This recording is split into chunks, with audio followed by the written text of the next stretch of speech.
The Book of Genesis, which is the beginning. Chapter 1. In the beginning, God created the heaven and the earth.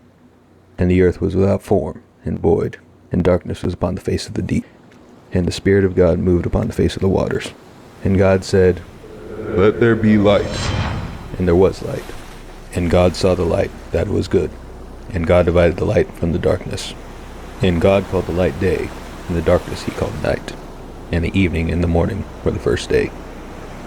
And God said, "Let there be a firmament in the midst of the waters, and let it divide the waters from the waters."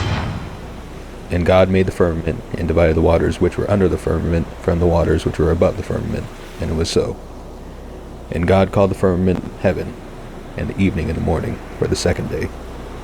And God said, "Let the waters under the heaven be gathered together unto one place, and let the dry land appear." And it was so. And God called the dry land earth, and the gathering together of the waters called he seas. And God saw that it was good. And God said, "Let the earth bring forth grass, and the herb yielding seed, and the fruit tree yielding fruit after his kind, whose seed is in itself upon the earth." And it was so. And the earth brought forth grass, and herb yielding seed after his kind, and the tree yielding fruit, whose seed was in itself after his kind. And God saw that it was good. And the evening and the morning were the third day. And God said, "Let there be lights in the firmament of the heaven, to divide the day from the night, and let them be for signs, and for seasons, and for days and years. And let them be for lights in the firmament of the heaven, to give light upon the earth." And it was so. And God made two great lights, the greater light to rule the day, and the lesser light to rule the night. And he made the stars also. And God set them in the firmament of the heaven, to give light upon the earth, and to rule over the day and over the night, and to divide the light from the darkness. And God saw that it was good. And the evening and the morning were the fourth day. And God said, "Let the waters bring forth abundantly the moving creature that hath life, and the fowl that may fly above the earth in the open firmament of the heaven."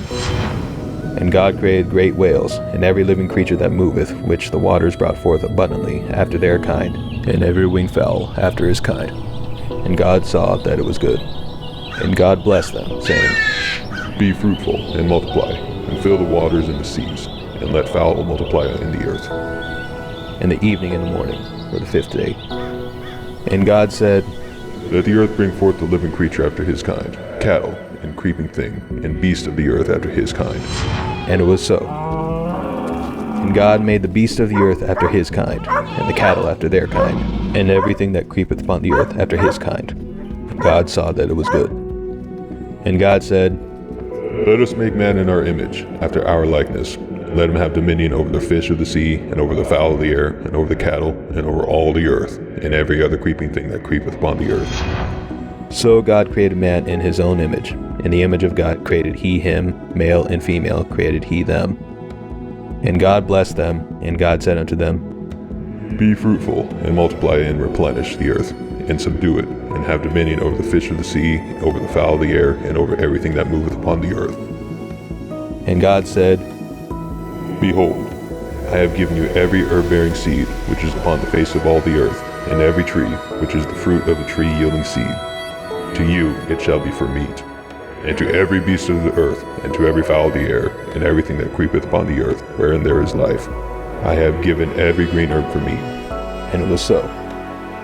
And God saw everything that he made, and behold, it was very good.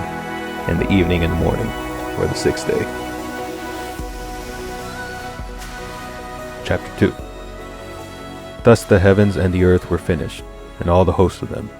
And on the seventh day God ended his work which he had made. And he rested on the seventh day from all his work which he had made. And God blessed the seventh day, and sanctified it, because that in it he had rested from all his work which God created and made. These are the generations of the heavens and of the earth when they were created, in the day that the Lord made the earth and the heavens, and every plant of the field before it was in the earth, and every herb of the field before it grew. For the Lord had not caused it to rain upon the earth, and there was not a man to till the ground. But there went up a mist from the earth, and watered the whole face of the ground. And the Lord God formed man of the dust of the ground, and breathed into his nostrils the breath of life, and man became a living soul. And the Lord God planted a garden eastward in Eden, and there he put the man whom he had formed.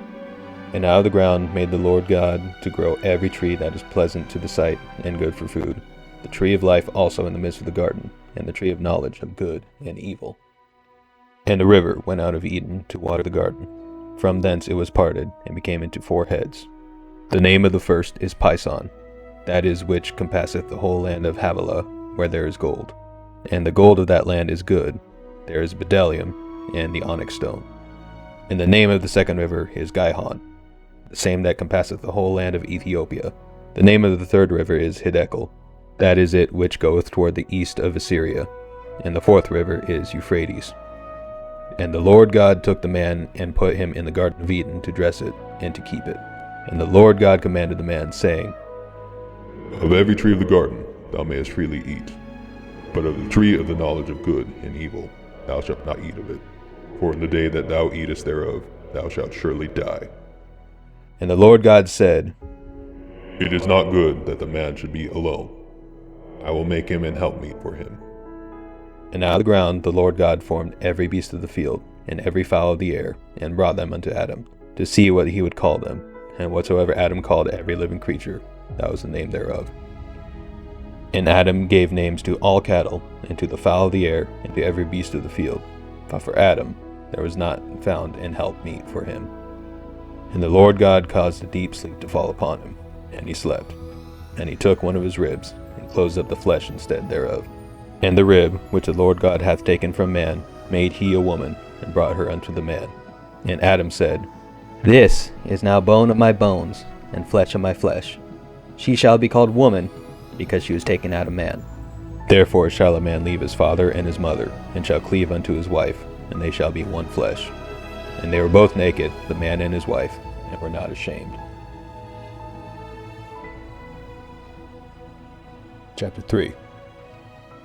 Now the serpent was more subtle than any beast of the field which the Lord God had made. And he said unto the woman, Yea, hath God said, You shall not eat of every tree of the garden? And the woman said unto the serpent, We may eat of the fruit of the trees of the garden, but of the fruit of the tree which is in the midst of the garden, God hath said, Ye shall not eat of it, neither shall ye touch it, lest ye die. And the serpent said unto the woman, Ye shall not surely die. For God doth know that in the day ye eat thereof, then your eyes shall be opened, and ye shall be as gods, knowing good and evil.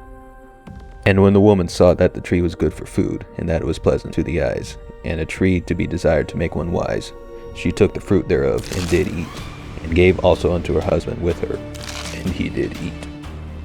And the eyes of them both were opened, and they knew they were naked, and they sewed fig leaves together, and made themselves aprons.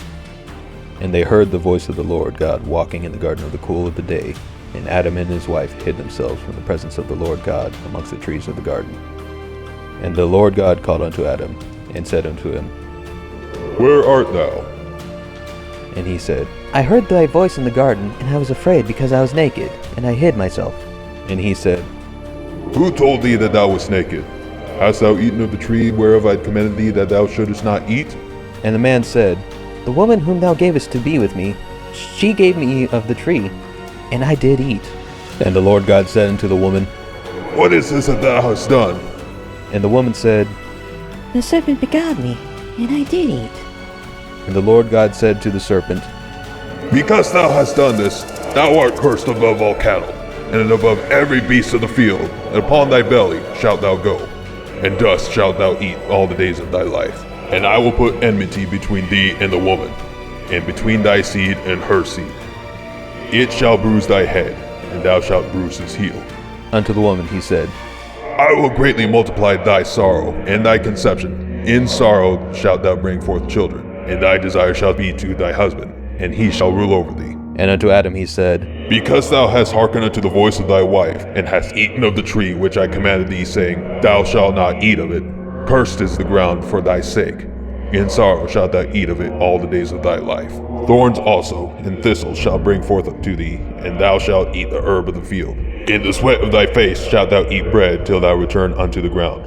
For out of it wast thou taken, for dust thou art, and unto dust shalt thou return. And Adam called his wife's name Eve, because she is the mother of all living. Unto Adam also and to his wife did the Lord God make coats of skins and clothe them. And the Lord God said, Behold, the man is become one of us, to know good and evil. And now, lest he put forth his hand, take also of the tree of life, and eat, and live forever. Therefore the Lord God sent him forth from the Garden of Eden to till the ground from whence he was taken. So he drove out the man, and he placed at the east of the Garden of Eden cherubims, and a flaming sword which turned every way, to keep the way of the tree of life.